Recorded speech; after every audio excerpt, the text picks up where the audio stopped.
BPF দলত যোগদান কৰাৰ পিছত তেওঁ যদি আহে উকিল মুছাহাৰী বা সেই ইউপিপিএল দলৰ পৰা তেনেহলে এই নতুনপাৰা গাঁৱৰ পৰা তেওঁ পহু খেদা খাব আৰু কিমান দাবৰি পলাব লাগিব তেওঁ সোমাবই নোৱাৰে এনেকুৱা কৰিব আমি এই মানে প্ৰস্তাৱ আমি ৰাইজৰ লগত লৈছো খাটাৰ পিছত এতিয়া জিতিছে জিতাৰ পিছত আমি মেম্বাৰো পাইছো কিন্তু এই নতুনপাৰা গাঁৱত আজিলৈকে 1 টকাৰ একটা কাম দিয়া নাই আমি বহুত তাৰ পিছত দৌৰাইছো আমি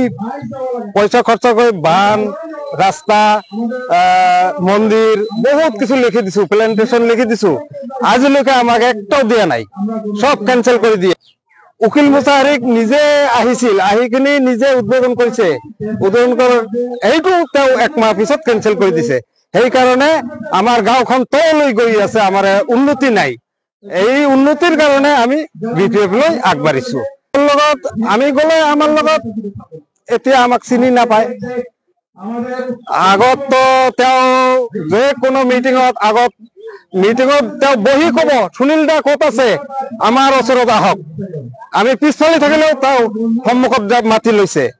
এতিয়া গলে তেওঁ কয় আপুনি ঘৰ কত আপুনি কি নাম আছিল আপোনাৰ এনেকুৱা কয় আমি কমল সিং বিচিডিসিৰ মেম্বাৰ হয় ট্ৰেক্টৰৰ পৰা ইউপিপিএল এতিয়া আমি বিপিএফত জয়েন কৰিলো আমি আশা এখানে আমাৰ গাঁৱত এটা নাট মন্দিৰৰ প্ৰয়োজন এই নাট মন্দিৰ প্ৰয়োজনৰ কাৰণে আমি ছাৰৰ ওচৰত এইটো দাবী কৰিছো ছাৰে দিব বুলি আমাক আশ্বাস দিছে দিয়া নাই আমাৰ গাঁওখন উন্নতি কৰিব লাগিব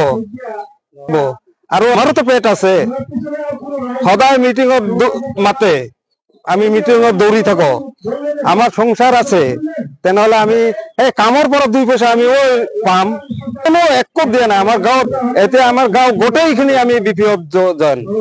নতুনপাৰা গাঁৱৰ যিখিনি আছে এজনো বেলেগত নাই এতিয়া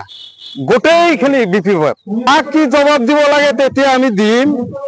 তেওঁ আহিবই নোৱাৰিব আৰু আমি আগতে তাক সংকেত দিছো